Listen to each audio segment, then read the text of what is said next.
Let's start off with basics of solving x or linear equations. With linear equations, they will ask you to solve x. So they will give you a question like x plus 17 is equals to 44. What you need to know for this is that 70 plus 17 has to go to the other side of the equal sign. And the way you do that is to say you minus 17 on the left hand side and on the right hand side. What you do on the left hand side, you have to do on the right hand side.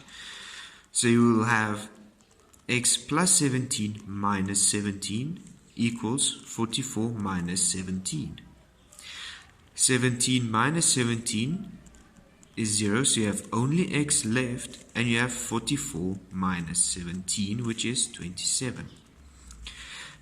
This middle step you do not have to show, as I will be doing further. This is only an example to show how the sign changes when you go from the left hand side to the right hand side. Another type of question they can give you is a bit more complex with a coefficient in front of the variable that you have. So with 5m plus 4 equals to 34, if you take your 4 to the other side, it becomes negative 4. So you have 5m equals to 34 minus 4, which leaves you with 5m equals to 30. You want to get m alone, so you divide both sides by 5. So you have divide by 5 and 30 divide by 5, which leaves you with 6 as an answer. Another way they can ask it is to include brackets into the equation. When you start working with brackets in equations, remember the basics. You have to multiply your value in front into the brackets first. So 2 times a gives you 2a, and 2 times negative 3 gives you negative 6. Make sure that you have the right signs. Right hand side stays the same and just goes down, and then you have to check everything with an a goes to one side and everything without an a to the other side. So 2a is on your left hand side, it stays there, and a goes over, becomes negative a, and is behind the first number. Same on the right hand side. 4 is already on the right hand side, so it moves forward. As the negative 6 goes over, it becomes positive 6, and you put it at the back. This is only to make life easier when you're doing the work. If you say 6 plus 4, in this case it would not matter. But signs can play a role, so everything you take over you put at the back. 2a minus a is 1a, and 4 plus 6 is 10. And then you have your answer for a.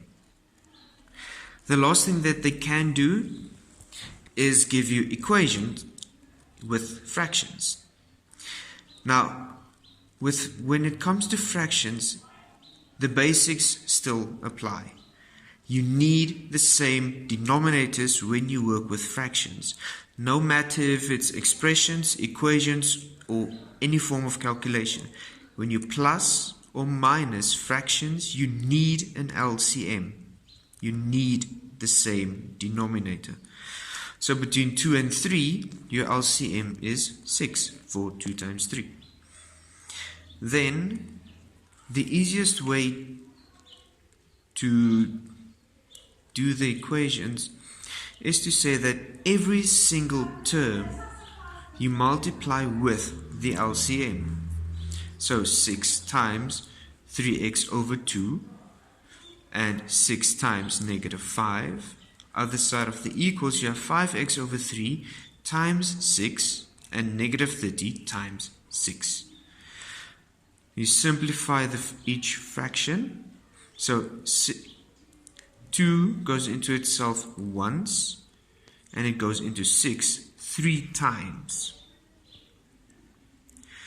Then you have, for your first one, 3 times 3x. Negative 5 times 6 is negative 30. And 3 goes into himself once, and into 6 2 times.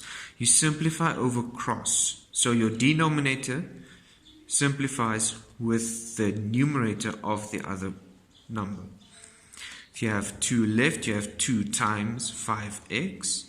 And 30 times 6 is 180. Remove your brackets. Then you have 9x minus 30 is equals to 10x minus 180.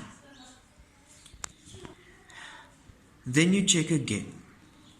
Everything with an x to one side, and everything without an x to the other side. You can choose.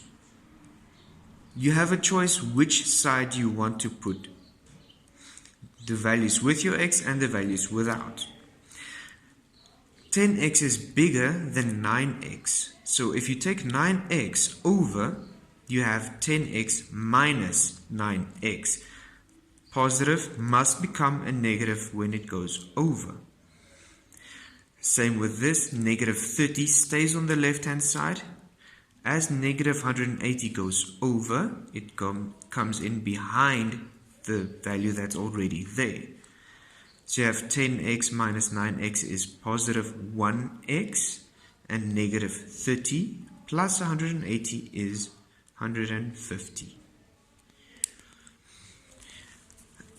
Another example that we have is when you have a variable as part of your denominator.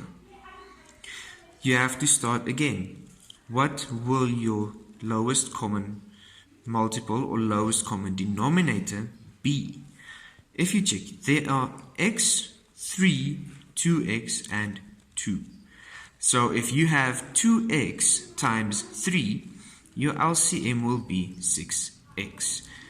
Your variable has to be a part of your LCM if it is underneath the line. Then we do the same again. 6x is the LCM. So 6x over 1 times 1 over x. 6x over 1 times 4 over 3. 6x over 1 times 1 over 2x. And 6x over 1 times 3 over 2. Then you simplify again. For your first one, x and x can simplify. You are left with 6. 3 can divide into itself once and divide into 6 2 times. So you have 2x times 4 left. The right hand side, you have 2x divided by 6x. So 2 divided itself once into 6 is 3 times, and x cancel out. You have 3 left. 2 divides into itself and into 6 3 times. So you have 3x times 3. Remove your brackets to have 6 plus 8x is equals to 3 plus 9x. You can choose again which side you want your x's and your constant values. I chose x's on the right hand side to have a positive. So 9x stays in front, 8x goes over, becomes negative, and sits behind. 6 stays on the same side, 3 goes over, becomes negative, and goes behind the 6. So you have 3 is equals to x.